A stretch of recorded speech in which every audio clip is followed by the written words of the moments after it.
Assalamualaikum warahmatullahi wabarakatuh. Selamat sore teman-teman semua, mahasiswi peminatan ketiga Prodi Kesmas semester ganjil 2020.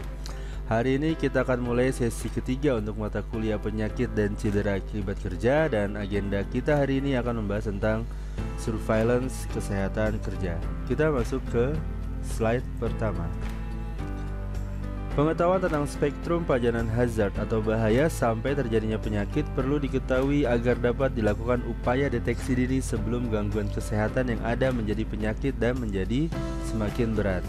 Upaya deteksi dini perlu dilakukan untuk upaya pengendalian dengan segera, baik pengendalian sumber pajanan, menghindari pajanan maupun pengobatan segera bagi pekerja yang terpajan.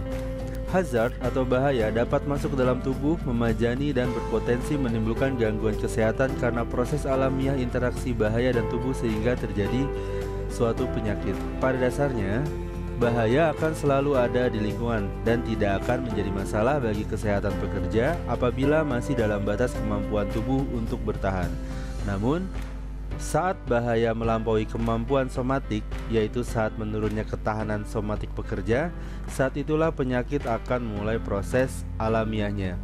Tingkat ketahanan somatik berlawanan dengan suseptibilitas seseorang, yaitu saat ketahanan somatik seseorang menurun atau rendah, maka suseptibilitas meningkat. Artinya, semakin rentan pekerja terganggu kesehatannya dan jatuh sakit. Berlaku hukum aksi massa, yaitu semakin tinggi dosis pajanannya, semakin lama pajanannya, maka semakin tidak mampu daya tahan tubuhnya dan semakin berat gangguan kesehatannya.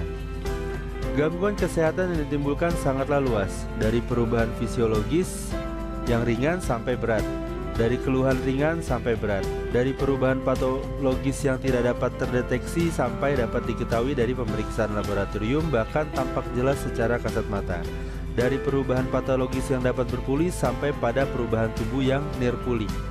Bila pajanan berlanjut tidak dikendalikan bahkan bisa menimbulkan kematian. Hazard atau bahaya lingkungan di tempat kerja memajani pekerja dapat berupa faktor fisik, kimia atau biologi. Faktor fisik seperti misalnya panas atau bising, bahan kimia seperti bahan kimia yang berbahaya, dan bahan biologi seperti virus, bakteri, dan lain sebagainya.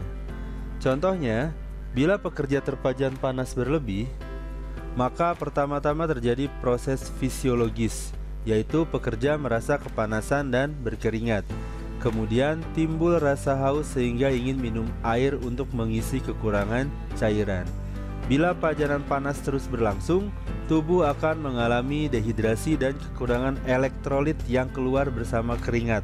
Maka perubahan fisiologis juga akan meningkat, antara lain tubuh merasa lemas dengan tujuan agar tubuh beristirahat. Tahap kedua, bila pajanan melampaui kemampuan daya tahan tubuh, maka terjadilah perubahan patologik dalam tubuh akibat terjadinya dehidrasi dan gangguan elektrolit. Pada kasus pekerja terpajan panas ekstrim misalnya, walaupun telah minum 2-3 gelas atau cukup banyak, maka apabila pajanan panas ekstrim terus terjadi, pada tahap berikutnya tubuh akan menunjukkan gejala yang lebih kasat mata seperti suhu tubuh meningkat, turgor kulit melemah, dan kram otot. Sampai di sini gangguan kesehatannya masih dapat dipulihkan atau masih dapat berpulih. Surveillance, bagian dari rekognisi bahaya PAK. Surveillance adalah suatu rangkaian kegiatan yang dimulai dengan tahapan kegiatan pengumpulan data secara sistematis dan berkelanjutan, diteruskan dengan pengolahan data dan analisis, menggunakan frekuensi distribusi penyakit berdasarkan determinan yang diduga sebagai faktor risiko, diinterpretasikan, kemudian dikomunikasikan untuk selanjutnya dapat diambil tindakan perbaikan dan atau pencegahan. Surveillance berbeda dengan survei, walaupun keduanya merupakan kegiatan pengumpulan data. Surveillance berkonotasi pengawasan atau survei yang dilakukan terus-menerus untuk mengawasi, bukan hanya pengumpulan data yang dilakukan sekali. Surveillance dilakukan secara berkala. Dengan surveillance, profesional kesehatan kerja baik medik maupun non-medik dapat melihat kecenderungan tren penyakit yang ada di tempat kerja.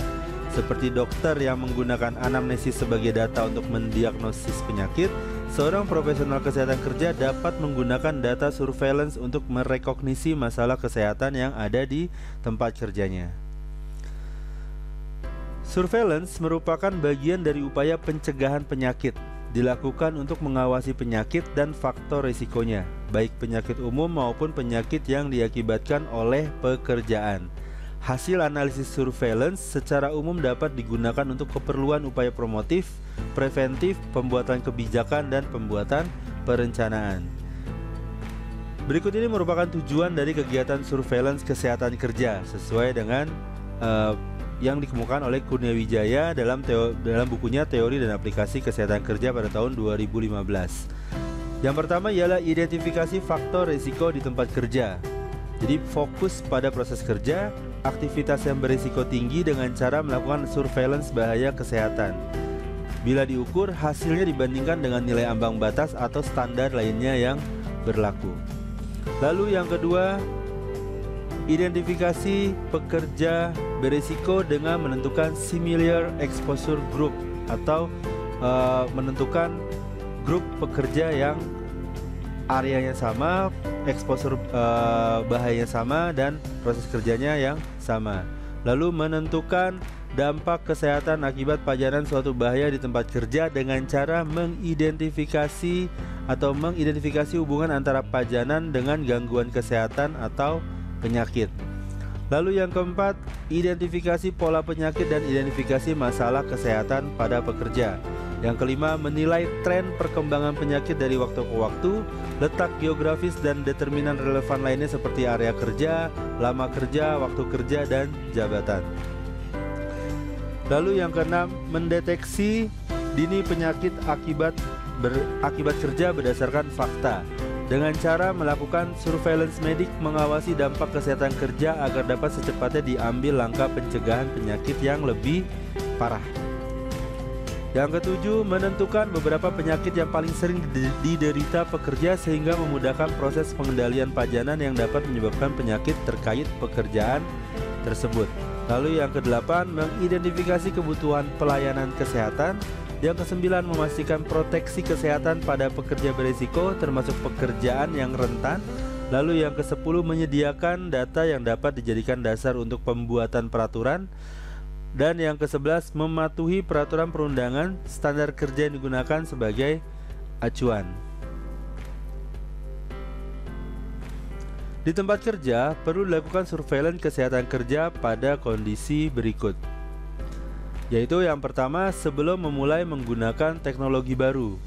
Setiap orang berhak mendapatkan informasi mengenai risiko yang ada di tempat kerjanya agar dapat menentukan pengendalian yang tepat terhadap risiko yang ada.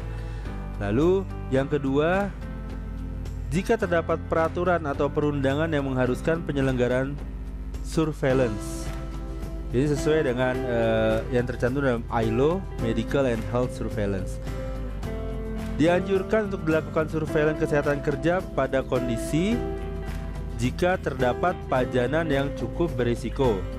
Lalu yang kedua, terdapat pajanan bahaya yang belum diketahui efeknya terhadap kesehatan, terdapat banyak keluhan dari pekerja yang terpajan. Lalu yang keempat, terdapat individu atau kelompok dengan kerentanan tinggi, misal pekerja berusia lanjut dan pekerja wanita hamil dan atau menyusui. Yang kelima, terdapat action level suatu bahan yang belum diketahui. Ini menurut Kurniawijaya dalam bukunya Teori dan Aplikasi Kesehatan Kerja pada tahun 2015. Surveillance memerlukan sumber daya yang cukup besar. Perlu dilakukan perencanaan yang baik. Surveillance dilakukan dengan mempertimbangkan prasyarat seperti berikut. Yang pertama ialah plausibility. Jelas adanya hubungan pajanan dengan dampak kesehatan yang dapat dijelaskan patogenesisnya, termasuk memperhatikan jalur pajanannya. Contohnya, misalnya pajanan debu yang terhirup melalui saluran pernafasan dalam jumlah tertentu dapat menimbulkan kerusakan dinding saluran pernafasan yang bermanifest sebagai bronkitis kronik. Itu misalnya. Lalu yang kedua, ada hubungan yang jelas, yaitu melakukan surveillance hanya jika sudah diketahui bahwa penyakit dan pajanan bahaya saling berhubungan. Hubungan ini dapat dilihat dari buku dan data hasil penelitian terkini dalam jurnal yang terpercaya. Contohnya, sudah dapat dipastikan melalui banyak penelitian bahwa kebisingan menyebabkan penurunan pendengaran atau noise hearing loss. Yang ketiga, jika plausibilitas jelas namun belum ada informasi mengenai hubungan penyakit dengan pajanan bahaya, maka surveillance dapat dilakukan dan hasilnya dapat digunakan sebagai data penelitian. Lalu yang keempat, dilaksanakan dengan berlandaskan aspek etika dan legalitas. Setiap pekerja yang dijadikan subjek pelaksanaan surveillance wajib diberitahu dan diperhatikan haknya, atau biasa dikenal informed consent, sesuai dengan prinsip fasia etika kesehatan, antara lain tidak bertentangan dengan peraturan dan perundang-undangan yang berlaku. Lalu dijamin kerahasiaan dan identitas diri dan data medisnya, prinsip authority dan justice. Lalu yang ketiga, menerima penjelasan detail tentang tujuan, manfaat dan hasil dari surveillance. Lalu yang keempat, menerima penjelasan tentang kerugian moral dan material yang mungkin timbul serta cara antisipasinya, termasuk nama dan nomor kontak yang dapat dihubungi bila terjadi sesuatu yang tidak diinginkan dalam pelaksanaan surveillance. Yang selanjutnya, menolak atau mundur dari kegiatan surveillance medik, seperti menolak prosedur medis yang bersifat invasif dan melanggar integritas jasmani. Dan yang terakhir, mendapatkan akses data diri dan data medisnya. Sumber data surveillance. Data surveillance setelah ditemukan data yang dibutuhkan untuk suatu kegiatan surveillance, maka dimulailah kegiatan pengumpulan data. Data surveillance dapat berupa data primer dan sekunder, antara lain. Yang pertama, data demografi. Dapat bersumber dari bagian personalia atau SDM atau HRD atau yang setara, misalnya human capital di perusahaan. Lalu yang kedua, data pajanan hasil walkthrough survey dan atau data pengukuran tingkat pajanan di tempat kerja yang bersumber dari bagian hygiene industri atau lainnya, misalnya bagian HSE, bagian K3L dan lain sebagainya. Lalu data hasil pemeriksaan kesehatan, klinik, absensi sakit, rekam data cedera akibat kecelakaan dan atau PHK, rekam medik yang bersumber dari bagian klinik atau medik. Dan yang berikutnya, informasi dan data penyakit di wilayah kerjanya bersumber dari puskesmas, rumah sakit atau fasilitas kesehatan lainnya. Nah, teknik pengumpulan data surveillance yang dipilih haruslah yang pertama bersifat sensitif dan spesifik, artinya dapat mengukur apa yang ingin diketahui. Lalu yang kedua, mudah dilakukan dan mudah diinterpretasikan hasilnya. Lalu yang ketiga, aman non-invasif, seperti lebih aman mengukur metabolit yang ada dalam urin dibandingkan dengan yang ada dalam darah, itu contohnya. Lalu yang terakhir, dapat diterima. Misalnya, pemeriksaan metabolit dalam feses tidak dapat atau sulit diterima untuk mengukur tingkat pajanan terutama pada orang sehat yang belum terindikasi gangguan kesehatan. Kita masuk ke ruang lingkup surveillance kesehatan kerja. Surveillance hazard kesehatan atau surveillance pajanan. Dalam bukunya, Kurniawijaya memberikan pengertian surveillance hazard kesehatan adalah serangkaian kegiatan identifikasi atau inventarisasi, pengukuran pajanan, analisis dan diseminasi atau komunikasi hazard kesehatan yang spesifik bagi populasi pekerja berisiko dengan cara sistematis dan kontinu untuk digunakan bagi perencanaan, pelaksanaan, dan evaluasi. Wakeman mengemukakan surveillance pajanan adalah merupakan proses menilai distribusi dan tren pada penggunaan dan level pajanan suatu bahaya yang bertanggung jawab pada kejadian sakit dan injuri atau cedera. Secara singkat dapat disebut juga sebagai surveillance terhadap pajanan dan efek kesehatannya. Pajanan yang dimaksud dalam surveillance ini tidak terbatas hanya pada hazard lingkungan fisik, biologi, dan kimia saja, melainkan dapat pula sebagai media rekognisi bahaya lainnya seperti bahaya perilaku, organisasi dan pengorganisasian pekerja, serta ergonomik. Menurut Ali tahun 2008, tujuan dari surveillance pajanan yaitu yang pertama mengidentifikasi bahaya yang benar-benar ada di tempat kerja. Lalu yang kedua, menentukan level pajanan agen bahaya terhadap pekerja. Lalu yang ketiga, melakukan pemenuhan mandat regulasi. Misalnya di Indonesia pemenuhan regulasi dari Permenaker nomor 5 tahun 2018 tentang K3 lingkungan kerja. Lalu yang keempat, mengukur pajanan bahaya untuk menentukan pengendalian yang akan dilakukan. Dan yang terakhir, memastikan efisiensi pengendalian yang digunakan.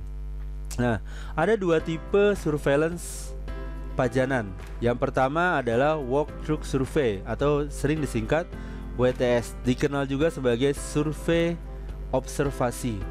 Survei jalan selintas merupakan survei awal yang dilakukan untuk mengidentifikasi bahaya. Di lapangan, walk-through survei juga bisa digunakan dengan pendekatan kualitatif atau semi kuantitatif dengan melihat tren. Teknik ini digunakan terutama bila ada keterbatasan sumber daya. Memang tidak sempurna, namun bisa digunakan bila mendesak. Lalu yang kedua ada surveillance pajanan komprehensif. Surveillance pajanan yang melibatkan peralatan pengukuran mutakhir dan proses eksekusi yang terencana secara rinci.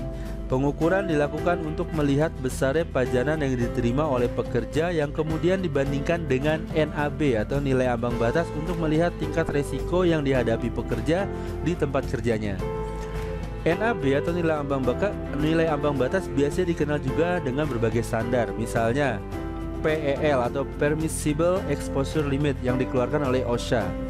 Lalu ada TLV atau Threshold Limit Value yang dikeluarkan oleh ACGIH.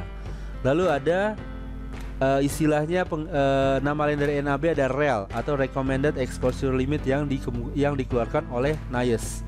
Dalam penerapan di tempat kerja, seorang profesional kesehatan kerja tentu harus memperhatikan aspek kemampuan dalam pelaksanaan dalam melakukan surveillance. Oke, kita lanjut ke slide berikutnya yaitu surveillance dampak kesehatan. Surveillance dampak kesehatan adalah serangkaian kegiatan pengumpulan, analisis, dan diseminasi atau komunikasi data kesehatan yang spesifik bagi populasi pekerja berisiko dengan cara yang sistematis dan kontinu untuk digunakan bagi perencanaan, pelaksanaan, dan evaluasi.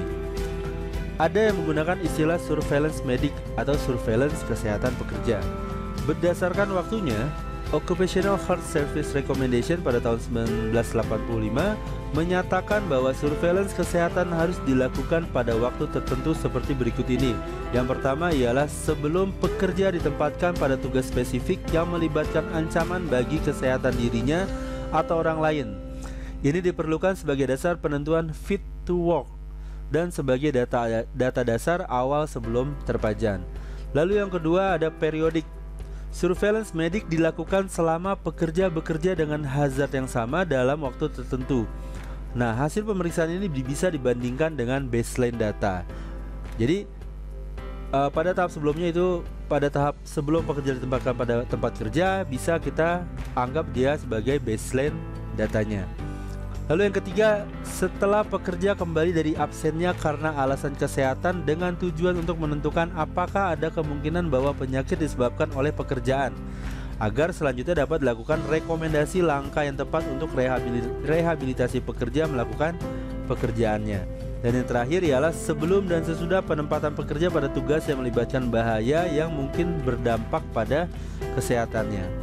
Nah, tujuan dari diadakannya surveillance dampak kesehatan ini ialah untuk mengidentifikasi dampak buruk pekerjaan atau pajanan suatu zat terhadap kesehatan sedini mungkin.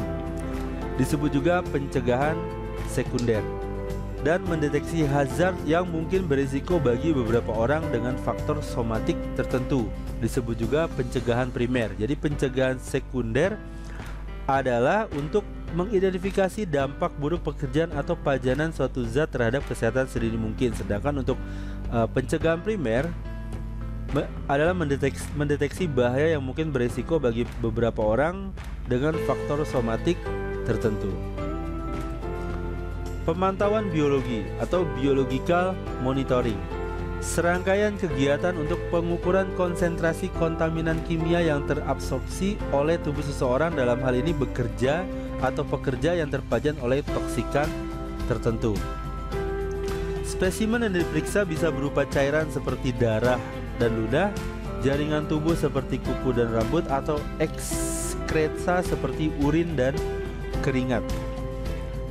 Biological monitoring termasuk dalam surveillance kesehatan, namun memiliki tujuan yang lebih khusus. Biological monitoring berfokus dalam mengidentifikasi apakah hazard tersimpan di dalam tubuh, bukan semata berfokus pada gangguan kesehatan yang ditimbulkan oleh suatu bahaya atau hazard. Dan biological monitoring identik sebagai evaluasi bagi pajanan bahaya kimia. Jadi berbeda dengan surveillance kesehatan, karena BM ini atau biological monitoring ini lebih berfokus dalam mengidentifikasi apakah masih ada hazard tersimpan di dalam tubuh si pekerja. Jadi bukan semata berfokus pada gangguan kesehatan yang ditimbulkan oleh suatu bahaya, dan identik sebagai evaluasi bagi pajanan bahaya kimia. Kita langsung masuk ke analisis data. Analisis data adalah bagian penting dari 3 tahapan manajemen data kesehatan kerja, yang terdiri dari proses pengumpulan, pengolahan, dan analisis data. Hasil analisis digunakan sebagai alat atau metode guna pemantauan penyakit atau masalah PAK di suatu lokasi tempat kerja, untuk menentukan apakah ada ancaman penyakit akibat bahaya di tempat kerja, dan apakah ada hubungan antara pajanan bahaya di tempat kerja dan gangguan kesehatan yang diderita oleh si pekerja. Dengan kata lain, langkah analis data ini amatlah penting, utamanya untuk menentukan faktor determinan melalui penetapan hubungan antara pajanan dan gangguan kesehatan yang ditimbulkan, hingga menjadi informasi tentang penyakit dan masalah kesehatan. Analisis data minimal menggunakan analisis univariat, yaitu frekuensi distribusi berdasarkan faktor resiko yang diduga berkontribusi sebagai determinan terjadinya gangguan kesehatan. Bisa berupa grafik linier, penyebaran, atau diagram bar. Sumbu Y menggambarkan jumlah kasus, baik berupa insiden atau prevalensi, sedangkan sumbu X terdiri dari berbagai faktor determinannya. Hasil analisis univariat sudah dapat digunakan untuk mendapatkan gambaran masalah kesehatan. Namun bila analisis tidak dilakukan, upaya pengumpulan data pajanan dan hasil pemeriksaan kesehatan tidak bermanfaat untuk pengendalian pajanan dan perbaikan kesehatan si pekerjanya. Langkah selanjutnya bila memungkinkan diteruskan dengan analisis bivariat dan analisis multivariat untuk mendapatkan determinan yang sesungguhnya. Terakhir adalah diseminasi data. Diseminasi data kelompok berupa data agregat, bukan data individu. Simpulan hasil analisis datanya disampaikan kepada pimpinan HSC atau fungsi organisasi yang setara. Di tempat kerja bisa saja namanya Departemen K3L atau Departemen HSC atau Departemen SHE dan lain sebagainya. Dan digunakan untuk menentukan tindak lanjut usulan dari upaya perbaikan yang diusulkan oleh tempat kerja atau oleh bagian yang berwenang di tempat kerja. Baik, sampai di sini dulu sesi ketiga. Seperti biasa, untuk absensi, diskusi, dan tanya jawab kita lakukan di Google Classroom. Akhir kata, assalamualaikum warahmatullahi wabarakatuh.